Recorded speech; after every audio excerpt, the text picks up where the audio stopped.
Consciousness. It is something that we all have, yet remains the most mysterious human trait. This is a quality that every human being possesses. We can be aware of our own consciousness during waking times, when we are deep in contemplation, or even pondering the vastness of the universe. To better understand what consciousness is, many attempts have been made to define exactly what it is. Perhaps it is that state of wakefulness when you are aware of your surroundings. Some say that it is the ability to be aware of something going on within oneself. Others say that it is a sense of self-awareness. All of these are considered to be valid descriptions of consciousness. Since time immemorial, philosophers have debated the exact nature of consciousness and what it means to be a sentient or even sapient being. Advances in neuroscience have given us an intricate understanding of exactly how the brain works. We know the regions of the brain where memories are stored, where information from our eyes and ears are formed. We have even been able to transmit thoughts from one person to another via advanced neurotechnology. However, the source or cause of consciousness continues to elude even the most diligent of seekers. But there are some who may have found the answer. Because everybody's totally fixed on matter is the ultimate reality, they're trying to explain how consciousness could possibly come out of matter, and they're getting nowhere. They've got theories in quantum physics that try, theories in information sciences, chemical theories, nothing works. But nobody dares question the assumption, and the assumption is that matter is unconscious. And that's the problem. If matter is unconscious, the problem is how on earth does consciousness, awareness, ever arise out of something that has no awareness? Matter and energy are emanations of some deeper intrinsic order. All these seemingly separate selves, seemingly separate identities, going about their own lives, living what appears to be a separate existence.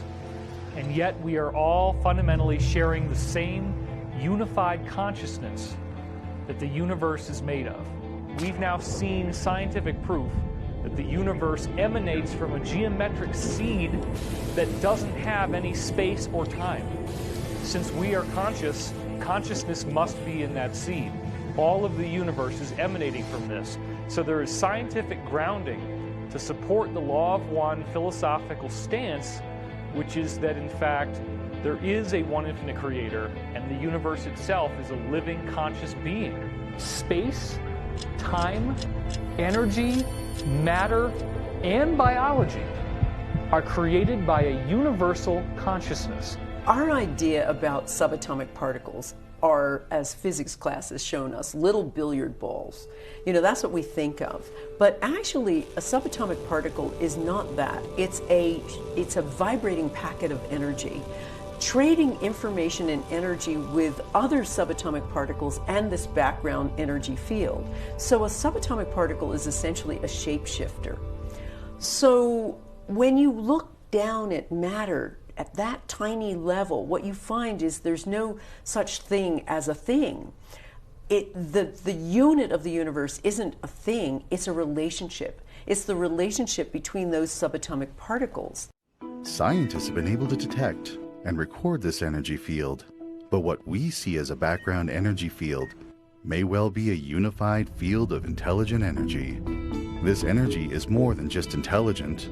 It is omnipresent throughout all of time and space and permeates everything in existence. We've looked at the idea that the gravitational field is in fact a fluid-like essence of the universe that all matter arises from. It's the source of matter, energy, consciousness, spirituality. All of the things that we see in the universe, both physical and non-physical, arise from this source field. When you start factoring in the whole idea of a quantum energy field, then that is a wonderful, neat metaphor to understand things that connections that occur between people or between people and other living things like plants across time and across space. It is a self-organizing universe, and it is a self-correcting universe. The embryo knows how to turn into a baby. The acorn knows how to turn into an oak tree. Within nature, it is obvious that there is a natural intelligence at work. Marcus Aurelius, in his writing The Meditations, contemplated, "For there is one universe made up of all things, and one God who pervades all things, and one substance, and one law, and one reason." In a lesser-known work of Charles Darwin, The Formation of Vegetable Mold Through the Action of Worms, he documented how far earthworms acted consciously and how much mental power they displayed. He concluded that there was no absolute threshold between lower and higher animals. Even Albert Einstein offered support to this idea of a unified consciousness with all living things. In his 1949 work, The World as I See It, he calls for us to embrace all living creatures and the whole of nature. Whatever that original source of consciousness that has brought everything into creation, visible and invisible, we're just aspects of that.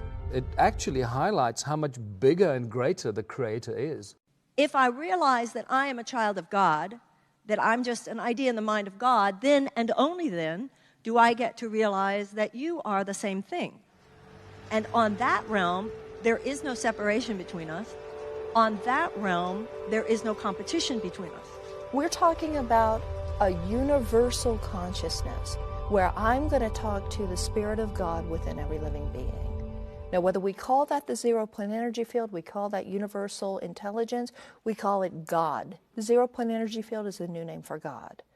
So it's an ocean of holographic records that houses within it the history of every living being and makes the connection possible through means of a quantum process.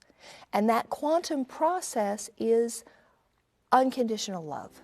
Unconditional love is the key to understanding the nature of our connection.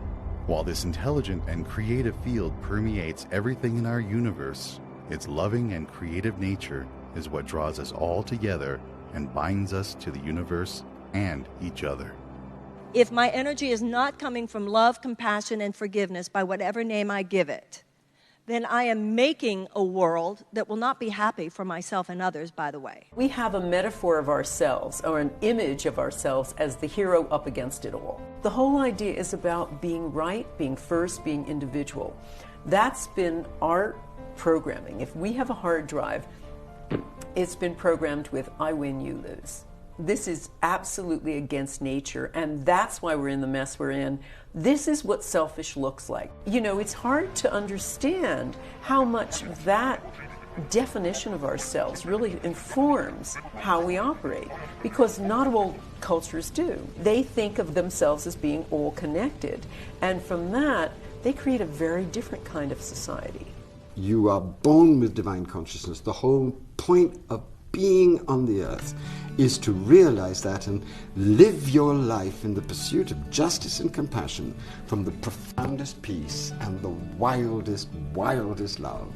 The state of joyful, interpenetrating, interrelated love with all things is already here. It's on the earth. It's not in some otherwhere. It's here.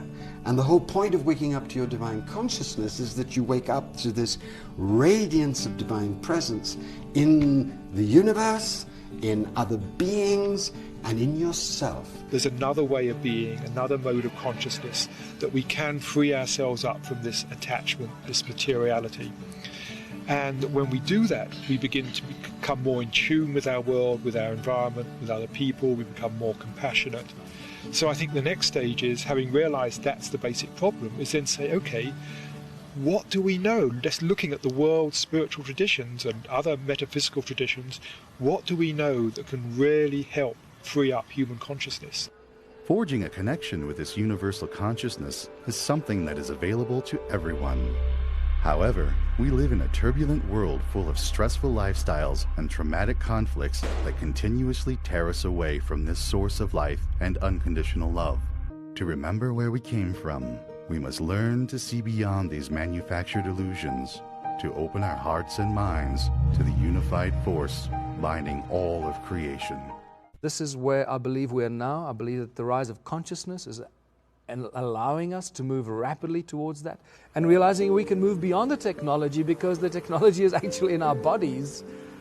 Our bodies are the highest level of technology that we can imagine. The first thing to realize is to take responsibility for our own consciousness. It's easy to say, other people must change, but we're all part of them. I'm part of them. We must all change. And the only person I really have responsibility for is myself. It's how do I free myself from outdated conditioning. Illusions are as powerful in their effects as is the truth. So free will is that I can think whatever I want to think. It's like I can make my theme that I'm a daughter of God, or I can make my theme something else. But to the extent to which I make it something else, the vision of one world costs you the vision of the other. So when I get lost in the story and in the manufactured, made-up illusions of the world, what are you going to be? What's your brand? What you going to do? What's your strategy? How are you going to make it happen? I, by definition, am entering into a realm where I'm always going to be seeking and I'm never going to be finding.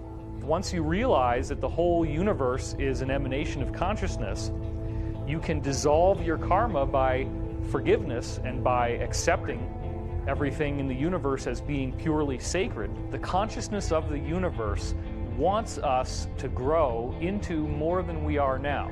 When we start living according to the definition of who we really are and start wiping that hard drive clean, only then will we evolve to another level. It's the rising of the golden yeast of passionate love consciousness in millions and millions of human beings as a response to this appalling evolutionary crisis that we've created out of our own lunacy. And this passionate love consciousness, passionate for compassion, passionate for harmony, passionate for balance, passionate for justice, is rising now like a golden yeast in millions of human beings of all kinds all over the world. The reality we think we live in is merely an illusion, created and perpetuated by the forces who stand to gain from you remaining separate from the infinite love and wisdom that emanates from the source of all creation. Of course, you always have the free will to choose to live in this world of illusions or to share in a collective vision of light, life, love, and liberty that originates beyond the confines of our limited physical time-space reality. To seek beyond the illusions is to find a deeper meaning of the pure energy we call love. It is learning to share it, not for personal gratification, but for the benefits of all sentient beings, so that they too will learn to live in a life free of suffering and illusions.